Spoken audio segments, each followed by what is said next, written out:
Good evening, folks. Welcome to episode 1 of Muskie related content. Welcome back to another episode. Today we're going to go over my top 5, my personal favorite baits year round for everything that I throw, which doesn't vary a whole lot, to be truly honest with you. So let's get into it.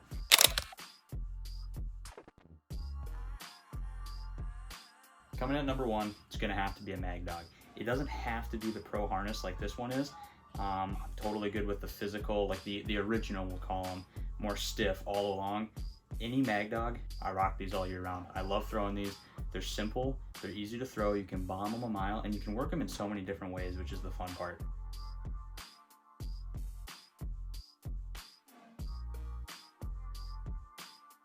Of all the baits on the wall behind me, I would say between this and a Poseidon, I probably have the most of these. I mean, obviously, when it comes to rubber, I should say, I have a lot of bucktails back there too, but when it comes to rubber, Mag Dogs are just one of my favorite. They're just simple, and like I said, you can work them so many different ways, and they don't strain you, you know what I mean, for a long day. I mean, I love throwing pounders. I could throw pounders all day. The Mag Dog just gets it done too. I mean, unless it's the late fall and you're fighting for that one giant that you just gotta get triggered, maybe a bigger, a pounder is gonna do it for you, or a massive monster deuce or a husky deuce or something's gonna do it for you. Otherwise, I just don't think you can beat the Mag Dog for what it is. This is number 1 for me, personally. Overall, number 1 for me. At number 2, it's gonna have to be a Poseidon, 10-inch or 12-inch. Doesn't really matter to me. I probably prefer the 10. This here is a 12.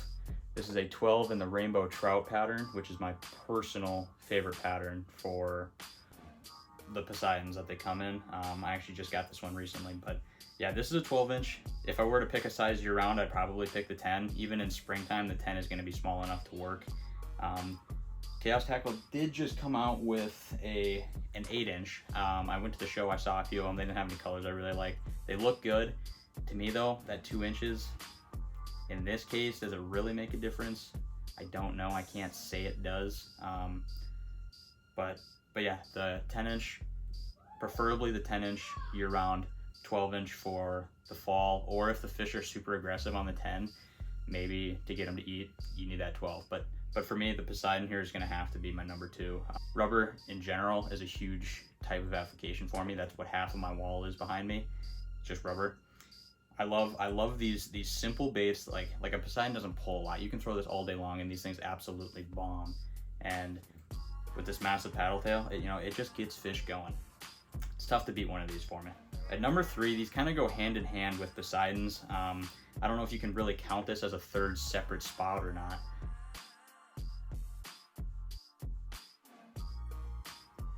But I've got the Muskie Innovations Magnum Shallow Dog here, the shallow swimming dog here. When you compare them to the Poseidon, they're a little lighter. I mean, these are only 9 inches, this is 12. This should probably be heavier anyways, but they're also a little more bendable. Poseidons aren't very bendable until you get to the tail. These, they're a little more flamboyant. You can throw them in shallower water, and that's what I really like about them. They've got a nice flex to them. Because of this more round body like this, instead of it being more narrow, kind of like a Poseidon is, or kind of like the normal swimming dogs, which I have a few behind me too, they're thinner. When you compare them, these just sink slower, which makes sense. That's what they're supposed to do. That's what they're designed to do. I love throwing these year round. This size works in spring. They have the regular size. I only got a couple of those on me. I don't throw them a lot. I prefer this size over the regular 9 out of 10 times, unless it's really early spring. Like, I mean, it is first outing. Maybe I'll bring one with just to have one. But I mean, again, really, it's a 2-inch difference. It's a 7-inch to the 9-inch here. Really, does a fish notice it? I don't know. I'm not good enough to say that yes, they 100% notice it or not. But yeah, I mean, this is gonna be number 3 for me. It's tough to beat these.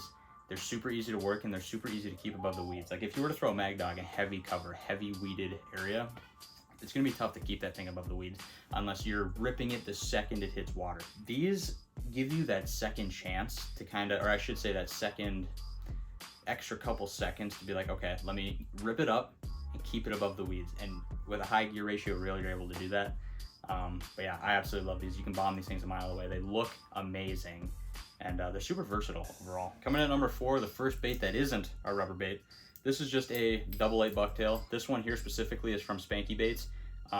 probably my favorite brand for blades. Them and Muskie Frenzy, which is going to be the 5th bait. You can't beat them for blades. They're super. Muskie Frenzy's a little expensive for what they are, in my opinion. They work. They're great. They're great baits. Spanky, I think, destroys them in price overall. And for someone like me, the quality is, I mean, very, very, very comparable. This one here got a nice blade design on it. I actually picked this one up at the Muskie show, this last one, the 2024 show. This double 8 was selling for $20, and that's what their normal price is. And it's tough to beat that, because a double 8's a size that you can use year round. A reason it's in my top 5. And you can throw it in the spring, you can throw it in whatever time of year, even in late fall. Fish are still going to be keying in on a size like this. They're still going to go after it. That's what's nice about a double 8, and that was one of my goals going into that show, is I wanted to find something that we actually ended up picking up 3 bucktails that are all double 8s. Actually, we got 2 of the Muskie Frenzy IC7s because I didn't have anything like that, and I wanted one that was even smaller. But it's tough to beat a double 8 in my opinion. My favorite size overall, probably a double 9. I have a lot of 910s.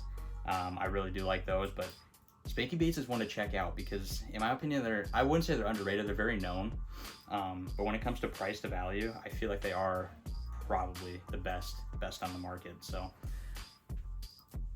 the last one I got on my list here, this is an IC9 from Muskie Frenzy. This is just their black and nickel color. This is actually a replacement from the one that I used. I had one of these last summer. It got absolutely hammered by a 42 incher and got into the net and was so tangled up, I just had to destroy the bait. There was no chance of getting that thing out. And I actually got it up on my wall right here. It's hanging there because that was my first real muskie, we'll call it. My first actual muskie was only like a 24 incher that I caught accidentally like 4 years ago. That 42 incher I caught this last August was my first true targeting them. Actually, I'd been targeting them for about 2.5 years at that point, or 2.5 seasons. But we finally made it happen, and this was the color. This was the exact bait that was able to do it. Bit of a questionable day too. It was kind of a cool story. We were out on Lake Independence, which is like Metro Lake, outside Metro Lake, central Minnesota. Hot day. The average, little more, maybe we'll say above average muskie guy is probably gonna yell at me for fishing for him in the first place. It was a hot day. I don't remember the exact air temp, but I think water temp was high 70s and just sunny out that day.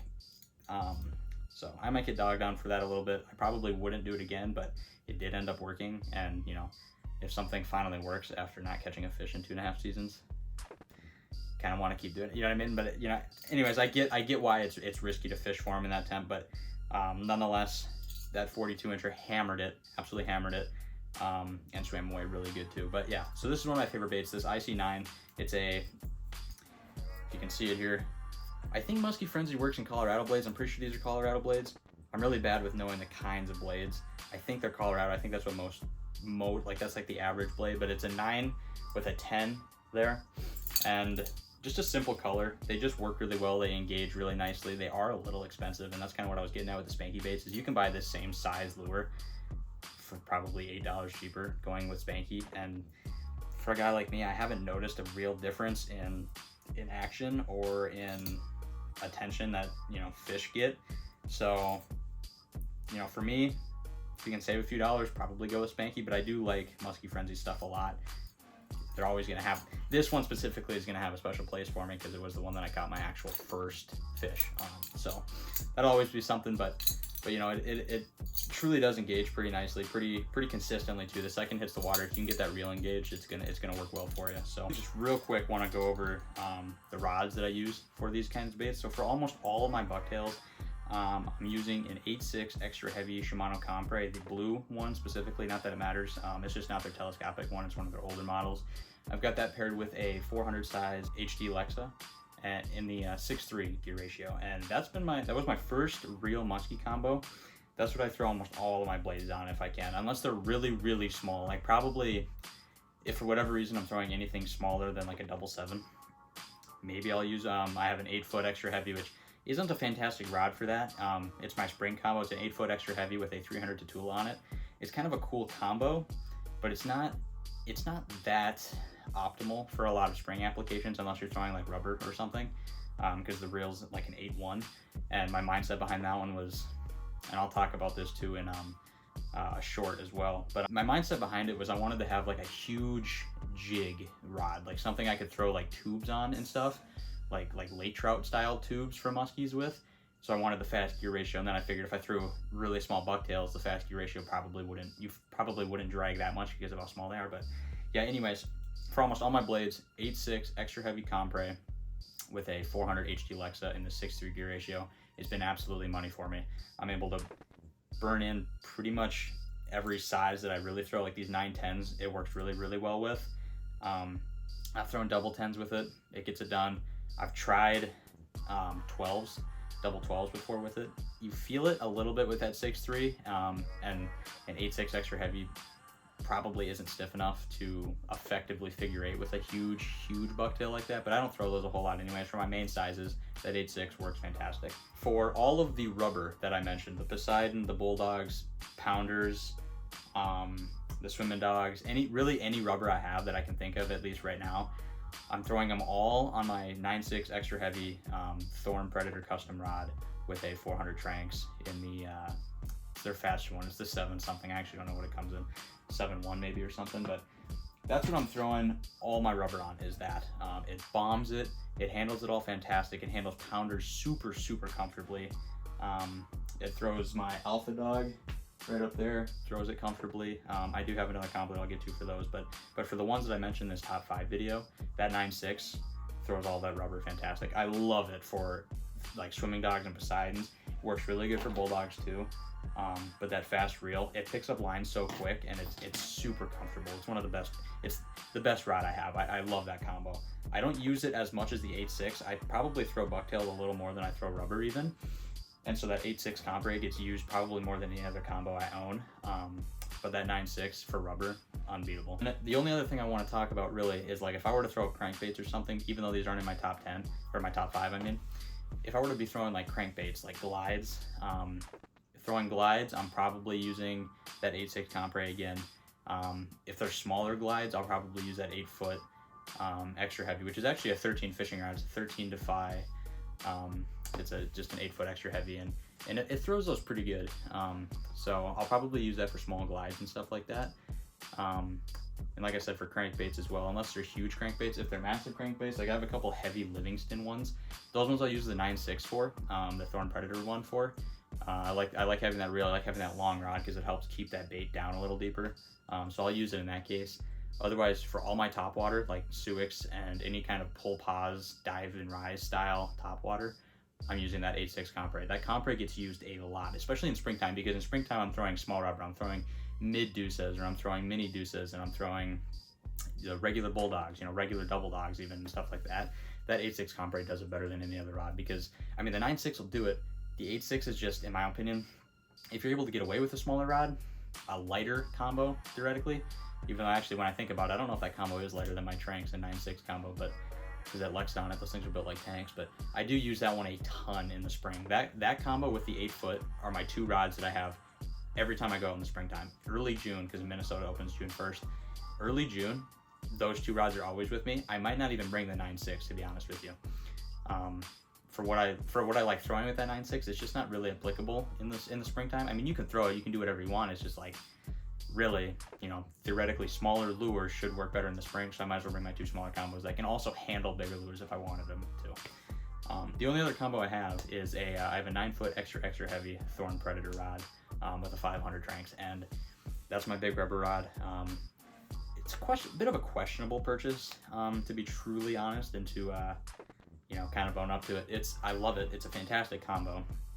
I probably overspent on the reel a little bit at the time, because at the time I was thinking we were never going to see them again. There was like a weird phase where like they were really hard to find for a while, and if you could find one that was brand new, it's like, buy it, because you're not going to see them for like the next few years. That ended up being kind of a scam, so I kind of got a little unlucky with it. I'm still happy with it. I wouldn't sell it, obviously. I don't like selling fishing stuff, but I do use it a lot. I use it for Pounders and up, or if my 9.6 already has like a Poseidon on it, I'll just put a Mag Dog or whatever other rubber bait I'm going to throw on that one. It's nice to have as like a secondary rubber rod, even if I'm not always throwing Pounders to 2 pounders or whatever. It's nice for that reason. I wish it was a little more versatile. I wish that reel could handle bucktails a little bit. I have the high gear, which is like a 6.6 or something. It's not great with bucktails, and the rod is so stiff that you can't really throw, you know, smaller blades with it, which is kind of a bummer. It's not the most versatile combo, but that isn't what it's supposed to be. When I bought it, I knew what I was getting. I was like, hey, I want a big rubber rod, and that's kind of what that is. So, like I said, it's mainly used as like a backup rubber rod. It's like, okay, if my 9.6 has one rubber bait on it, even if it's not huge or whatever, because the 9.6 can throw up to a pounder super comfortably, and really that's really all I go up to usually is a pounder. I don't like throwing much heavier than that. I mean, I'll throw my Alpha Dog. I like throwing that thing a lot. That thing's fun to throw, but even the 9.6 extra heavy could handle the Alpha Dog if it needed to. But then that is kind of where the extra heavy comes in, and I do like it for that reason. It's only a 9 foot because, again, at the time, Thorne Brothers was super backed up on rod orders, super backed up, and I wasn't gonna get it for like, you know, 6 or 7 months after ordering it, or, you know, writing it up and creating it, which I don't mind waiting. But at the time I had a trip coming up in like a month, and it was up to Vermilion, and it's like, okay, this is fall time, this is big fish time, I want a rod that I can throw the big stuff with because I love rubber, and so I wanted a rod that could do it. And this was after I already had the 9.6, and again, I went through a bit of a crazy phase with Muskie tackle when I first got into it. So yeah, they ended up having that 9 foot extra heavy just on the rack there, and it was a custom that someone backed out of, didn't want it or whatever, and so I bought it. I got a pretty good deal on it because it wasn't like a true custom. So the rod itself I actually got pretty good value on. I did spend a little bit much on the reel. I found a place that would sell it to me for a pretty good price, but I didn't really know the place, and it was like through Facebook, and it was like a little sketch because of how expensive it is. I didn't want to do that. And Amazon actually ended up having the reel. They had like 2 left, and so with taxes and shipping on that, I did pay a little more than I wanted to for it. But so ironically, my most expensive combo is the one that I, compared to my 8 foot rod, that 8 foot combo, that spring combo, compared to that, used the least probably. That 8.6 Compre gets used the most, then the 9.6 does. But I've got those 4 rods, and I love them for all their different reasons. I feel like I could throw every single bait I'd ever want to throw with those 4 rods right there. So the only other combo I'd ever see myself getting in the future is maybe another bucktail setup, just because I ended up throwing those a lot more in the summer than I thought I would. I threw bucktails more than rubber, which I didn't think would be the case, but yeah, nonetheless, I hope you got something out of this video. Once again, I say that every time, but I think that's important that you guys get something out of it because you are spending time watching these videos. Again, I hope you got something of value out of this, and take care, guys. Have a good evening.